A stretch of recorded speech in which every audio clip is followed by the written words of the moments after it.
अस्सलाम वालेकुम जी। आप देख रहे हैं live show meet your calendar, और मीट योर कैलेंडर में हम आपके फेवरेट कैलेंडर से आपको मिलवाते हैं। और जिस सेलिब्रिटी से, जिस पर्सनैलिटी से आज मैं मिलवाने जा रहा हूँ, इनका अगर तारुफ किया जाए तो आप वैसे तो इनके नाम से नहीं पहचान जाएंगे। इनके इनके कहते हैं ना फेस वैल्यू, इनके गेटअप्स बड़े फेमस हैं। ये डिफरेंट पॉलिटिशियंस की, सेलिब्रिटीज की मिमिक्री करते आ रहे हैं, और जियो की स्क्रीन पर बहुत ही मशहूर और फेमस शो है, उसके अंदर इनके सारे जो हम गेटअप्स देखते हैं। खबरनाक में आप इन्हें देखते रहे हैं, और अभी भी ये खबरनाक में एंटरटेन कर रहे हैं। और बहुत बड़ा नाम, कॉमेडी का बहुत बड़ा नाम, मिमिक्री का बहुत बड़ा नाम। और पाकिस्तान में अगर देखा जाए अभी तक जो लोग मिमिक्री कर रहे हैं या गेटअप परफॉर्म कर रहे हैं, उसमें से सबसे बेहतरीन आर्टिस्ट हमारे साथ मौजूद हैं। हम वेलकम करेंगे अली मीर साहब को। अस्सलाम वालेकुम सर, क्या हाल है आपका? वालेकुम अस्सलाम, थैंक यू वेरी मच, बहुत शुक्रिया। आप ठीक हैं? मैं ठीक ठाक, अल्लाह का शुक्र, मोस्ट वेलकम। और क्वारंटीन कैसा चल रहा है आपका? आप हमें अभी भी एंटरटेन कर रहे हैं, ये बड़ी खराज तहसीन आपको मैं देना चाहूंगा कि आप इन हालात में भी लोगों को एंटरटेन कर रहे हैं और आपका शो कंटिन्यू। जी जी जी बिल्कुल, ये ड्यूटी है हमारी सर। जैसे जैसे पुलिस वाले हैं, जैसे डॉक्टर्स हैं, इस तरह हमारी भी ड्यूटी है, लगे हुए कर रहे हैं। लोग टीवी तो देखते हैं ना घरों पर। बिल्कुल बिल्कुल, टीवी देखते हैं, और आपको हम अरसे से देख रहे हैं, और आगे हम चाहते हैं, मेरी ख्वाहिश है, बल्कि तमाम फैंस की ख्वाहिश है कि आप हमें नजर आते रहें और आप एंटरटेन करते रहें। अल्लाह आपको लंबी जिंदगी अता फरमाए। अब ये आपसे पूछना चाहूंगा, कॉमेडी तो आपकी शुरू से चलती आ रही है, आप बड़े कीन हैं, आप बड़े दिल से करते हैं कॉमेडी और एंटरटेन करते हैं। क्रिकेट से कितना लगाव है अली मीर को? मुझे ये बताइए, जो अभी हमने थोड़ी देर पहले बात की थी वो हुई है, ब्रॉडकास्ट हुई है या नहीं? वो ब्रॉडकास्ट को हमने डिलीट कर दिया क्योंकि वो ग्लिच आ चुका था और आवाज रिपीट हो रही थी। तो हम दोबारा से इस सिलसिले को शुरू करते हैं। अब ये मेरे ख्याल से ये वाला ब्रॉडकास्ट हो रहा है। वो ठीक है, वो मैं ये पूछ रहा था, ये ना हो ना वो चीजें रिपीट हो रही हैं। अभी 2 मिनट पहले लोगों ने सुनी बात। वो बेसिकली उसमें वो पार्ट में ग्लिच थे, तो हमने उसे डिलीट कर दिया। ये आपका समझ लें नया ब्रॉडकास्ट। अच्छा, नया ब्रॉडकास्ट। तो आप पूछे, अभी तो बड़ी लंबी चौड़ी हमने बात की थी। मैं तो सुहेल अख्तर की बात कर रहे थे कि बहुत जबरदस्त उनकी कैप्टनसी थी। फिर आपको सारा डंक का बताया था, डंक की परफॉर्मेंस। मेरा फेवरेट खिलाड़ी डंक थे, क्रिस लेन ने भी बहुत अच्छा खेला, पर डंक का उनकी पर्सनैलिटी भी थोड़ी सी ऐसी है कि वो टेंड में वो बैटिंग करते थे और ऐसे वो शाइन कर रही होती थी उनकी बैटिंग, और साथ वो बबल्स खा रहे होते थे, और जैसे वो खेलते थे तो वो बड़ा मैं एंजॉय करता था। मुझे जाती तौर पे बहुत अफसोस था कि और 2-4 दिन होते तो ये लाहौर के अंदर ले गया था टूर्नामेंट पूरा। ये सब जानते थे, और जो मैचेस हारे भी बहुत अच्छे हारे, वो हारे बहुत अच्छे मुकाबला करके हारे, लेकिन उसके बाद बैक टू बैक जो जीते हैं वो जबरदस्त था। तो आपको भी बाकी फैंस की तरह बड़ा अफसोस हुआ कि एकदम ही प्रोग्राम जो लीग थी वो पोस्टपोन हुई। और आप ये बताइए कि डंक को जब आप बैटिंग करते हुए देखते थे और ऐसे लग रहा था जैसे क्रिकेट गेम खेल रहे हैं, कभी 10 छक्के मार देते हैं टीम को, उसके बाद अपना रिकॉर्ड तोड़ के फिर 12 सिक्सर मार देते हैं, तो उस पे आपके जहन में कोई सेलिब्रिटी आती थी कि मैं उसकी मिमिक्री में, उसकी आवाज में डंक के लिए कुछ कहूं? कोई ऐसा आपके जहन में आता था? नहीं, ऐसा नहीं आया दिमाग में, लेकिन मैंने जैसा आपके साथ जिक्र किया ना कि बहुत मजा था, उस पूरे टूर्नामेंट का बहुत मजा था। इस बार पीएसएल का बाकी बहुत मजा था। पता है क्या, जब आप जीते हैं ना, आपके जीतने के बाद जिस तरह से जो फेस्टिविटी थी, मैं आपको बताता रहा हूँ, मैं तो कराची में था, वहां पर लोग इतने खुश थे। लाहौर के हम वीडियोस देखते थे, यहाँ पर जो कुछ हो रहा था आपके सामने। फिर आप देखें आखिरी मैचेस में क्राउड कितना ज्यादा आया था, यानी ये सारा वो क्राउड था जो अब दिल से आया था देखने के लिए, लाहौर की जीत को देखने के लिए सारे। तो बहुत एक्साइटमेंट थी पीएसएल की, यकीनन आप ही की जीत थी। बहुत अच्छे फैसले थे मैनेजमेंट के, बहुत जबरदस्त। सब लोगों ने, कप्तान भी बहुत अच्छा, कोच भी बहुत अच्छा, टीम के एक खिलाड़ी बहुत अच्छा, जबरदस्त उन्होंने परफॉर्म किया। बिल्कुल साथ क्रिकेट की बातें हो रही हैं तो आपके लिए फरमाइशें भी आनी शुरू हो गई। आपके काफी फैंस देख रहे हैं आपको, जियो टीवी की स्क्रीन पे देखते हैं, खबरनाक में आपको परफॉर्म करते हुए देखते हैं, तो काफी फैंस की बीच में रिक्वेस्ट भी आएंगी। उसमें भी आपको जो लगे, जैसा बेहतर लगे, तो आप उसको एंटरटेन कर सकते हैं उस रिक्वेस्ट को। लेकिन साथ साथ मैं बात करता हूँ सुहेल अख्तर की कैप्टनसी का आपने जिक्र किया, तो इसका जब डिसीजन सुना आपने, इस डिसीजन को कि सुहेल सोहेल को कैप्टन बना दिया। ज़ोएब अगर आप चाहें तो आप मुझे बता दीजिएगा कि क्या क्या रिक्वेस्ट है, जो आप चाहें तो ये मैं कर ये दूंगा। आपको बड़ा पता है। मैं जस्ट ये जानना चाह रहा था कि शो में एक हम इंटरव्यू कर रहे हैं तो उसमें आपसे पूछ लें कि आप विलिंग है, तो जैसे कोई रिक्वेस्ट आती है, कोई मिमिक्री जिसकी भी सुनना चाहते हैं आप, तो वो आवाज और वो कैरेक्टर हाजिर होगा अली मीर की सूरत में, और अली मीर आपको एंटरटेन करने के लिए यहाँ पर हमारे साथ मौजूद हैं। बट साथ साथ थोड़ी सी क्रिकेट की भी बात करते रहते हैं। अब एक रिक्वेस्ट आई थी साद रफीक की, तो साद रफीक क्या कहेंगे कि सोहेल अख्तर को कैप्टन बना दिया और बड़ी तनकीद भी हुई, उसके बाद वही सोहेल अख्तर क्वालिफाई करवा गया लोअर कलंदर को इस सीजन में, तो साद रफीक साहब क्या कहेंगे आप? देखें जी, बात दरअसल ये है, पहले तो ये है कि आजकल आप देखें मेरा जरा गला बैठा हुआ है, लेकिन मेरा सिर्फ गला ही नहीं बैठा हुआ, मेरा पिछले दिनों में काफी पठा भी बैठा हुआ है। आपके सामने मेरे हालात जो चल रहे हैं, नायब वालों से अल्लाह अल्लाह करके मैं बाहर निकला हूं। तो बात दरअसल ये है कि मेरी तरफ से जो आपने कप्तान सोहेल अख्तर को, लाहौर कलंदर जो ब्रांड है ना जी, इनके जो काम है वो इतने अच्छे हैं कि जीतना इन्होंने था ही था। भले ये कप्तान सोहेल अख्तर को बनाते, शुएब अख्तर को बनाते या फिर नाहिद अख्तर को बनाते, जीत कलंदर्स की होनी थी। साद रफीक साहब, आपने तो बता दिया सोहेल अख्तर के बारे में। मैं खान साहब से पूछना चाहूंगा कि खान साहब, क्या आपको यकीन था लाहौर कलंदर इस सीजन में क्वालिफाई कर जाएगी, और ऐसा क्वालिफाई करेगी कि बेन डंक की परफॉर्मेंस पे भी आपको कुछ कहना चाहिए? वैसे खान साहब, मैं सोएब ये कहना चाहता हूँ, लाहौर कलंदर की जो परफॉर्मेंस थी मुझे जहर लगी है इस पूरे टूर्नामेंट में। उसकी वजह यह है कि इस बार टूर्नामेंट गंजे जिता रहे थे, और पीएसएल तुम जीत जाते तो पंजाब में एक नई लहर आ जानी थी गंजों की, इसमें मेरा नुकसान होना था। बेन डंक को तो मैं जिस वक्त देखता था बैटिंग करते हुए, यकीन करो सुहेब, मुझे यूं लगता था जैसे रजाई में से घोड़ा बाहर आया हुआ है। कमाल खान साहब, आपने मतलब हमारे बेन डंक को आपने जिस तरह एक्सप्लेन किया है, मुझे ये बताएं इसके अलावा और कौन सा प्लेयर लाहौर कलंदर का आपको बड़ा पसंद है? आप तो बॉलर रहे हैं, बैटिंग भी करते रहे हैं, लेकिन बॉलिंग में आप बताइए लाहौर कलंदर का फास्ट बॉलर कौन सा पसंद है? फास्ट बॉलिंग तो देखें हारिस रऊफ, देखें हारिस रऊफ को आपने देखा बॉलिंग करते हुए, बाकायदा जिस वक्त दौड़ रहा होता है ऐसे लगता है जापानी बतख दौड़ रही है। और मैं भी जब आप मुझे भी देखें तो आपको देख के लगेगा कि जापानी बिल्ली धूप में मैच देख रही है। ये दोनों चीजें हैं जो अब मैं कॉमन है, इसलिए मुझे हारिस रऊफ पसंद है। और अली भाई, आपसे भी हम बात करते थे, खान साहब से भी बात होगी, बाकी पॉलिटिशियन को भी लाते हैं। आपसे मैं पूछना चाहूंगा, ये हाई परफॉर्मेंस सेंटर जैसे ही यहाँ पे हमने स्टार्ट किया लाहौर कलंदर ने लाहौर में, तो आप वहां पे आए, प्रेस कॉन्फ्रेंस का आप हिस्सा थे, आपने उन फैसिलिटीज को देखा, आपको कितनी खुशी हुई कि पाकिस्तान क्रिकेट में इन फैसिलिटीज का इजाफा हुआ है, और इसके साथ बाकी शहरों में भी अनाउंस हुआ है, कोयटा में अनाउंस किया गया है, कराची में भी अनाउंस किया, और बाकी बड़े शहरों में भी कोशिश कर रहे हैं कि वहां पे हाई परफॉर्मेंस सेंटर बने। क्या कहेंगे आप?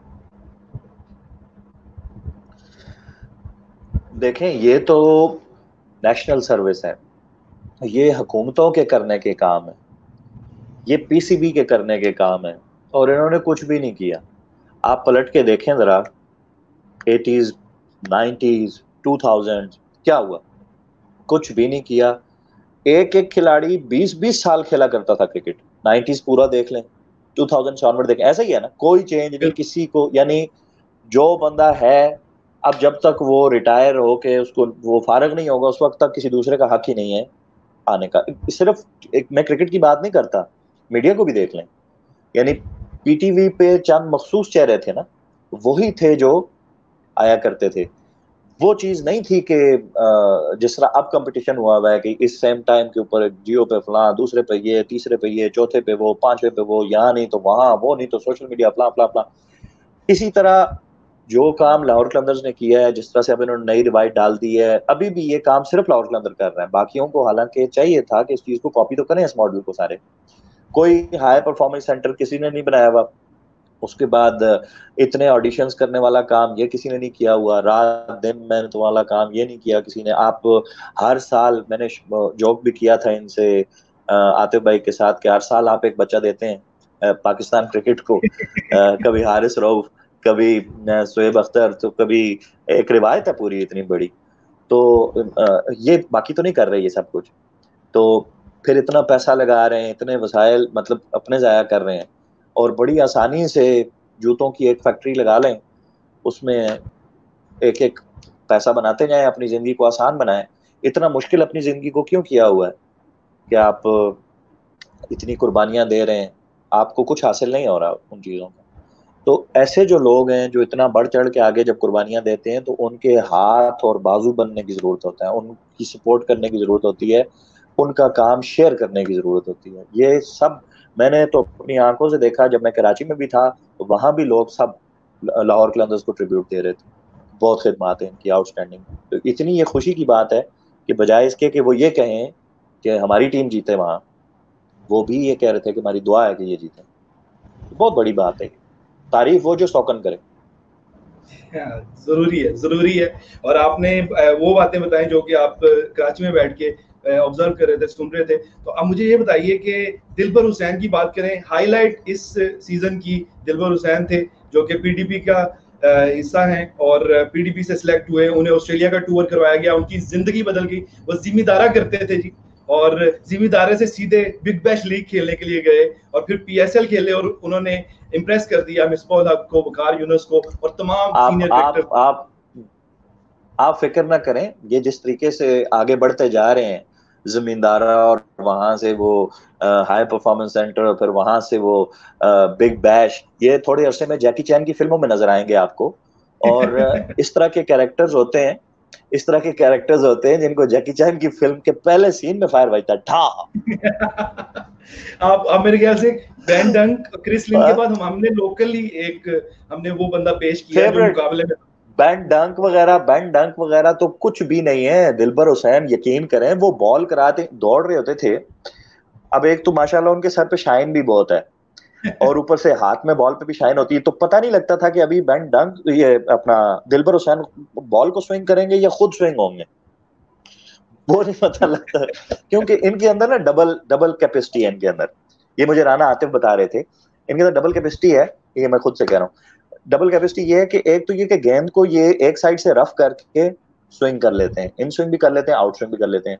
दूसरा ये है कि ये अपने सर को एक साइड से खारिज करके इन स्विंग भी हो जाते हैं और आउट स्विंग भी हो जाते हैं। और ये इनके साथ कई मर्तबा हुआ है, घर से ये दही लाने के लिए गए, स्विंग होकर सब्जी वाले के पास पहुंचे हुए थे और वैसे, और वहां कैसे मिले यार। तो यकीन करो दिलबर साहब, और मैं सच बात बता रहा हूँ आपको, इनके हाथ में, दिलबर भाई के हाथ में गेंद आता था तो मजा आ जाता था। यकीन करो, दिल करता था वो बॉलिंग करते रहे और उनको देखता रहे बंदा बॉलिंग करते हुए। फैंटास्टिक पर्सनालिटी, जबरदस्त बॉलर, शानदार। तो बिलावल भुट्टो क्या कहेंगे दिलबर के बारे में, और बाकी पीडीपी प्लेयर्स जो आए हैं, स्पेशली दिलबर की बॉलिंग कैसी लगी बिलावल को? दिलबर के बारे में मैं सिर्फ इतना कहूंगा,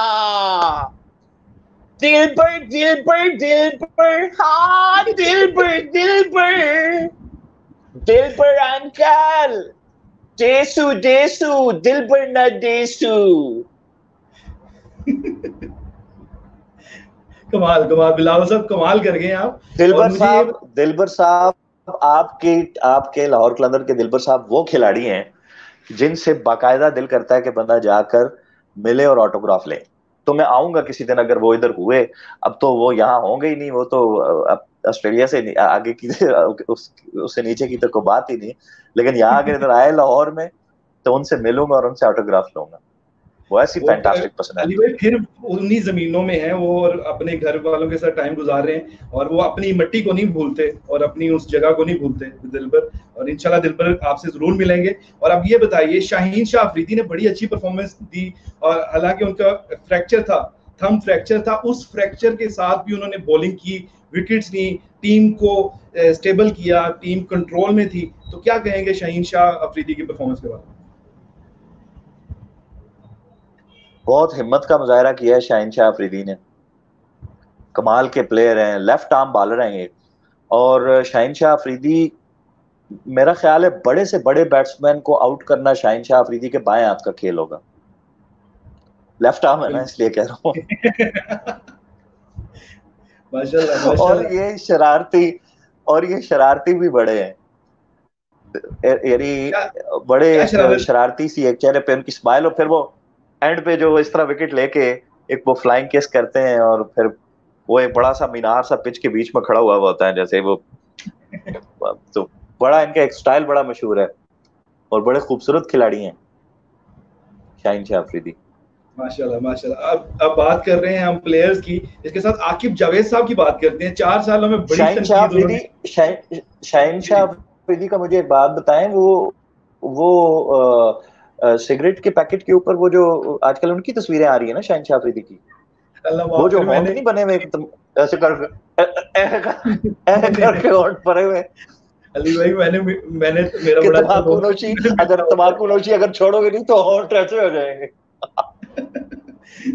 चले जोक्स अपार्ट, अब बात करते हैं आकिब जावेद साहब की। आकिब जावेद साहब को आप अरसे से जानते हैं, और उन पे बड़ी तनकीद हुई है क्योंकि मैच नहीं जीत पा रही थी, बॉल क्वालिफाई नहीं कर पा रहा था। तो फाइनली इस दफा क्वालिफाई किया है, और उन्होंने क्रेडिट भी नहीं लिया। उन्होंने कहा जी ये सारा क्रेडिट प्लेयर्स का है, इसमें मेरा कोई कमाल नहीं। तो क्या कहेंगे आकिब जावेद साहब के बारे में? आकिब भाई क्रेडिट लेते ही नहीं। आकिब भाई को अगर आप पूरा उनका लाइफस्टाइल भी देखें ना, पीछे जिस जमाने में वो क्रिकेट खेलते भी थे, कोई खिलाड़ी उनको क्रेडिट भेजता भी था ना तो ये क्रेडिट लेते नहीं थे। मोबाइल के क्रेडिट की बात करता हूँ। देखें आकिब जावेद, आप ना इनको कंबाइन कर दें दोनों को, राना आकिब कह दें, ताकि दोनों के ऊपर रोशनी भी पड़ जाए, और दोनों हर वक्त साथ भी होते हैं, और 2 दड़ वाला बच्चा भी लग रहे होते हैं, राना आतिफ साहब और आकिब जावेद साहब। आकिब भाई जिस जमाने में क्रिकेट खेला करते थे उस वक्त भी मुझे याद है इनके बारे में ये बातें मशहूर थी कि the most disciplined guy of the team, सबसे ज्यादा डिसिप्लिन्ड ये थे। इनकी कोई कंट्रोवर्सी नहीं थी, इनका कोई स्कैंडल नहीं था, चुपचाप इन्होंने बड़ी छोटी सी उम्र में क्रिकेट शुरू किया, बड़ी छोटी सी उम्र में रिटायरमेंट ली और अपना काम किया। तो ये कभी भी नहीं किसी क्रेडिट के चक्कर में सारी जिंदगी नहीं पड़े। अभी भी आप इनको मिलके देख लें, ऐसे दरवेश आदमी अल्लाह लोग बंदे हैं। इसीलिए तो राना आतिफ जो है वो जपटे हुए हैं इनके ऊपर, ऐसा दरवेश उनको मिलेगा नहीं दोबारा। बेशक आकिब भाई बहुत, और फिर जितनी मेहनत करते हैं आकिब भाई, जितनी मेहनत कर रहे हैं वो, ये नहीं हर बंदा कर सकता इतना। ख्वाहिश सबकी हो सकती है कि मैं आऊं इस जगह पर, लेकिन जब आके करना पड़ेगा वो नहीं कर सकेगा कोई, इतना टाइम नहीं दे सकेगा कोई। बिल्कुल ऐसे पैशन के साथ, जुनून के साथ काम करना, इनके अंदर जो स्पिरिट है वो बहुत बहुत है। आकिब जावेद हमेशा से मेरे फेवरेट खिलाड़ी हुआ करते थे। जी रिक्वेस्ट आई है आपके लिए। कहते हैं जी मुशर्रफ की आवाज में लाहौर कलंदर की थोड़ी सी तारीफ हो जाए। शिराज रज़ाक मुगल साहब ने रिक्वेस्ट किया। मुशर्रफ साहब की आवाज में मैं ये समझता हूँ, ये नाम आपने क्या बताया था? शिराज रज़ाक मुगल। चले, ये शहजाद रज़ाक, इस बात को मेरी गौर से सुनना, किसी भी मुल्क की तरक्की में जो चीज रुकावट होती है वो 2 चीजें होती हैं, उसकी वजह से रुकावट होती है। नंबर 1 करप्शन, और नंबर 2 ये शहजाद रज़ाक। अच्छी खासी कोई बात चल रही होगी, बीच में अजीब चौथे मल्ले की फरमाइश आ जाएगी, मुशर्रफ का आकिब जावेद से क्या लेना देना, मुझे आप बताओ। बिल्कुल ऐसे यहाँ पे शरारत कर रहा हूँ यार, मोस्ट वेलकम, थैंक यू। और इस तरह की फरमाइशें आ रही हैं, बात है, आप पार्टिसिपेट कर रहे हैं। अच्छा मुझे बताइए, इन दिनों में भी लाहौर कलंदर शुरू से ट्रायल्स करता है, 5 लाख से ज्यादा यंगस्टर्स के ट्रायल किए। हम आपके इलाके आजाद कश्मीर भी बहुत जाते रहे हैं, वहाँ पे टूर्नामेंट भी हुए हैं, वहाँ पे ट्रायल्स भी हुए। तो अब मैंने जब आपके इलाके का जिक्र किया तो सबसे पहले आपके इलाके के हमारे कश्मीरी फास्ट बॉलर सलमान इरशाद की बात करते हैं। इस दफा फिर खेले सीजन में और बड़ा अच्छा परफॉर्म किया, क्या कहेंगे सलमान इरशाद के बारे में? और बाकायदा आप उनको देखें सलमान इरशाद को तो माशाल्लाह तवील दुरानिया का खेल लगते हैं वो।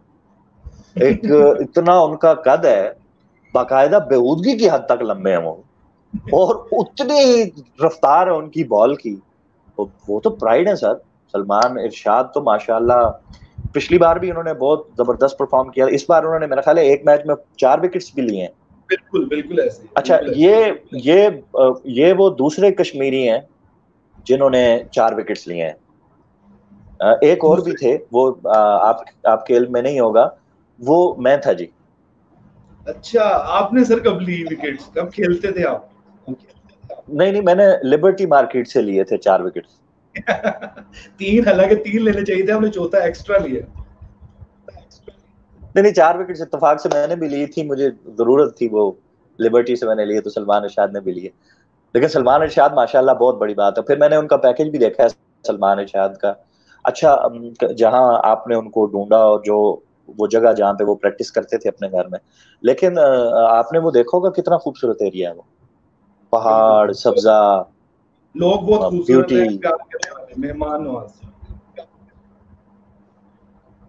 मेहमान नवाज और बहुत खूबसूरत। ये आपके सामने ये खरबूजा बैठा है ना वहीं का। सर ये हमारी ऑनर की बात है कि आपसे हमारी बात होती है, हम मिलते हैं तो आप में कश्मीर का प्यार नजर आता है। तो आतिफ राना साहब को मुझे याद है, उन्होंने प्लान किया था, हम अचानक गए थे रावला कोट और इस्तकबाल किया लोगों ने। जब ऑस्ट्रेलिया से वापस आया था सलमान इरशाद, तो जिस तरह का वेलकम सलमान इरशाद को मिला था, ऐसे लग रहा था जैसे वर्ल्ड कप जीत गया है। तो आप सब बहुत हाँ सेलिब्रेट जी। करते हैं कश्मीरी। तो अपने कश्मीरियों के बारे में कुछ आप कहें, क्योंकि बहुत फॉलो करते हैं कश्मीरी दोस्त यहाँ पे हमारे, हमारी वीडियोस को, हमारे लाइव शोज को। उनको जनाब मैं हिंदको में कहूंगा कि ਇਹ ਤੁਸੀਂ ਇੰਜੋਏ ਕਰੋ ਲਾਹੌਰ ਕਲੰਦਰ ਦੇ ਮੈਚਾਂ को, देखो इन्हों को गौर नाल, और सलमान इरशाद को खूब एप्रिशिएट करो। ये असां दा फखर है, लाहौर कलंदर भी असां दी अपनी टीम है, ये उत्थां आंदे न खेडदे न, और ये बहुत अच्छी चीज है। जुग जुग जियो जी। और इसी में अगर मुझे बिलावल हिंदको में बोलते हुए नजर आए तो बड़े मुझे इंटरेस्टिंग लगेंगे कि बिलावल को हिंदको सिखा दिया आपने, तो बिलावल क्या कहेंगे? मैं ये आखसा कि सलमान इरशाद सोन जिस तरह दिया बाला कीतियन, एहो जिया इस तरह दिया बाला और कोई नहीं कर रखदा। बेहतरीन हो गया। अच्छा अली भाई, आजकल जो हालात चल रहे हैं कोरोना की वजह से, सब घरों में बैठ गए, क्रिकेटर्स को भी खेलने की मतलब वो इजाजत नहीं मिल रही, घरों में बैठे हैं। तो लाहौर कलंदर ने इनिशिएटिव लिया है इन्हीं दिनों में, कलंदर के सिकंदर, घर बैठे वीडियो बना के भेजिए, और या तो परफॉर्मेंस की कोई वीडियो आपके पास ऑलरेडी पड़ी है वो भेजेंगे, तो आप बन सकते हैं कलंदर के सिकंदर। आप हाई परफॉर्मेंस सेंटर में 1 साल के लिए फ्री ट्रेन हो सकते हैं, और साथ बिग बेस्ट लीग खेल सकते हैं, अबू धाबी T10 लीग खेल सकते हैं, PSL खेल सकते हैं। तो ये सारी अपॉर्चुनिटीज मिलेंगी यंगस्टर को घर बैठे बैठे। इस इनिशिएटिव के बारे में आप क्या कहेंगे? जबरदस्त, देखे ना, ये बात है जब वो कहते हैं ना, जब आपकी ख्वाहिश होती है कुछ करने की, रास्ता खुद ब खुद बन जाता है। तो ये रास्ते खुद ब खुद बन गए। हालात कैसे थे, आपने इसमें सोचा कि वो सफर ना रोका जाए, जो सफर था टैलेंट हंट का, तो वो देखें खुद ब खुद आपने ये निकाला। अब ऑनलाइन आएंगे आपके पास, बेस्ट अपॉर्चुनिटी है, घर बैठे बैठे दुनिया, आप किसी कोने में बैठे हैं, अपनी बॉलिंग, बैटिंग, कीपिंग, ये आप रिकॉर्ड करें, करके भेजें। और आपके सामने हारिस रऊफ को देखें आप, वो बिग बैश खेल आए हैं अपना, जो ये जैकी चैन की फिल्मों वाले दिलबर भाई हैं, इनको देखें, ये किधर निकल गए हैं। तो इसी तरह आप भी बैठे बैठे, ये जैकपॉट लगने वाली बात है, बेस्ट अपॉर्चुनिटी, उसको सीरियस लें और बढ़ चढ़ के पार्टिसिपेट करें इसमें। जी जोहेब भाई, आप जिंदा हैं? जोहेब साहब, हेलो।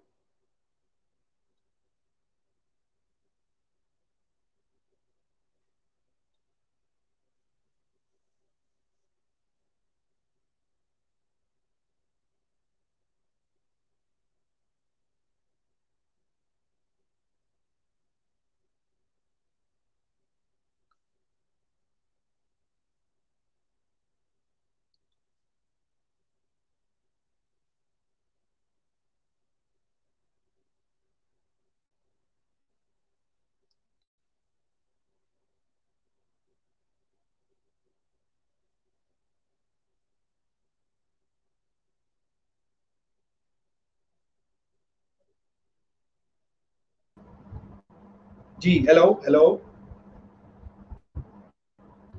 हेलो। अलाउ। मेरे ख्याल से एकदम इंटरनेट ग्लिच आया है, उसकी वजह से लाइट चली गई थी। अली भाई आपको मेरी आवाज आ रही है? अचानक हमारी लाइट चली गई, उसकी वजह से मेरा राब्ता मुनक़ता हुआ। तो आपको आवाज आ रही है? ज़ोएब कता कलामी माफ ज़ोएब, कता कलामी माफ, एक छोटी सी बात करना चाह रहा था। जिस तरह अचानक और अचानक समटाइम्स इंसान को मौत भी आ जाती है और पता नहीं चलता।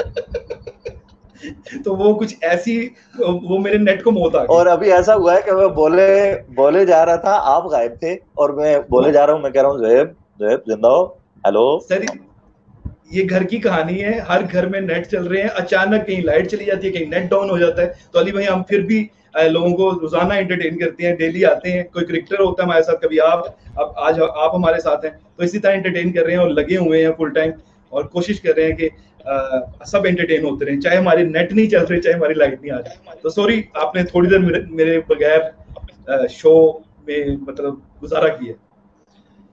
तो अली भाई अब जाते हैं कंक्लूड करते हैं। अच्छा, जितनी देर नहीं होते ना, वो अच्छा होता है, उस वक्त अच्छा होता है शो, वो ज्यादा अच्छा होता है, पुरसुकून होता है। अली भाई ये आपका प्यार है।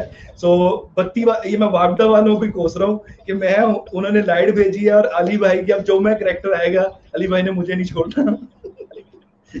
नहीं सर, नहीं, मैं बिल्कुल, I can understand जी, I can understand। और सर अभी मैं बेसिकली वो बात नहीं सुन पाया जो कि आपने उस पे रिपीट, जो आपने कही इस इनिशिएटिव के बारे में, लेकिन आपसे ये जानना चाहूंगा कि लोअर कलंदर के इस इनिशिएटिव के बारे में क्या कहेंगे, जो मीट योर कलंदर के नाम का एक शो शुरू किया है। क्रिकेट खत्म हो गई थी, एंटरटेनमेंट नहीं थी ग्राउंड में, तो हमने मौका दिया कि घर बैठे आप मोबाइल्स पे अपने क्रिकेटर्स को सुन सकते हैं। जैसे आपका एक एफिलिएशन है कलंदर्स के साथ, तो आपको सुने, आप एंटरटेन कर रहे हैं, तो इस इनिशिएटिव के बारे में आप क्या कहेंगे? बहुत अच्छा है सर, जबरदस्त, बैठे बैठाए आप घरों में एंटरटेनमेंट दे रहे हैं सबको, जितनी ताकत आपकी है, जितने आपके वसाइल हैं, उसमें अपना बेस्ट कर रहे हैं आप। बहुत अच्छा है, बेहतरीन है। और वर्क फ्रॉम होम चल रहा है, मैं अपने घर से कर रहा हूँ, टीम अपने घर में है, और राणा ब्रदर्स अपने। अच्छा, आपने अपने घर में पीछे ये लाहौर कलंदर लिखवाया हुआ है? जी बिल्कुल सर, दिल पे लिखा हुआ है लाहौर कलंदर। कलंदर दिल से सर, मैं हूँ कलंदर दिल से। और फाइनली कंक्लूड करते हैं। आपके टाइम का बहुत बहुत शुक्रिया अली भाई, आपने अपने कीमती टाइम में हमें टाइम दिया और आपने एंटरटेन किया अपने फैंस को, क्रिकेट फैंस को, लोअर कलंदर के फैंस को। तो चाहते हुए कोई मैसेज देना चाहें नदीम अफजल चंद साहब के आवाज में, लोगों को कह दें घर बैठ जाएं, ये मुख्तारे जो आपकी सुनेंगे इंशाल्लाह, तो कुछ जाते हुए ये मैसेज होना चाहिए मेरे ख्याल से। और मुख्तार ओए ज़ोएब मर जानी दिया। चुप करके घर बढ़, चुप करके घर, आप सब बच्चे लेके हाफिजाबाद गांव जाते, हाफिजाबाद जाके पढ़ जाओ, गारिज पढ़ जाओ, बाहर नहीं निकल, खतरनाक वायरस आ गया, हुकूमत दस नहीं पाई, ते सारा कुछ छोड़ो, एक क्रिकेट दी प्याऊ तो वो घर बैठ जाओ। थैंक यू अली भाई, थैंक यू। आपको मैंने शो देखा था और मैंने सोचा कि एंड मैं इस तरह करूंगा नदीम अफजल साहब की आवाज पे। तो अली भाई इसी तरह ही आप हमें सपोर्ट करते रहिए, मिलते रहिए। वो देखा था जिसमें,